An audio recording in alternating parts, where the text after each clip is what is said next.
ایک دفعہ یہودیوں کی عورتوں نے شرارت کی کہ حضرت فاطمہ کو بلاتے ہیں اور ان کی غربت کا مذاق اڑاتے ہیں، معاذ اللہ ثم معاذ اللہ۔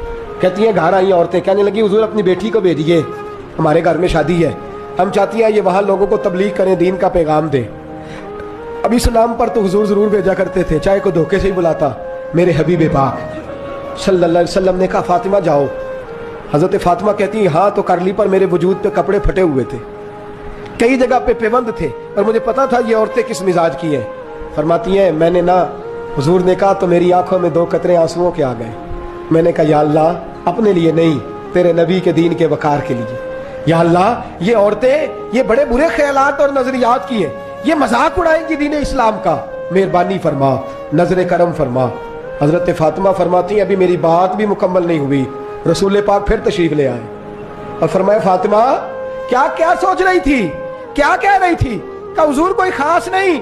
فرمایا نہیں کچھ تو تو کہہ ہی رہی تھی، کچھ تو تو سوچ ہی رہی تھی۔ کہتی ہے میں نے بادشاہی کے نظارے گھر میں دیکھے، کچھ تو سوچ رہی تھی۔ حضور کیا ہوا؟ فرماتے ہیں حضور نے چادر مبارک کھولی، اندر سے جوڑا نکالا، فرمایا پتہ نہیں تو نے کیا سوچا ہے، جبریل جنت سے جوڑا لے کے پہنچ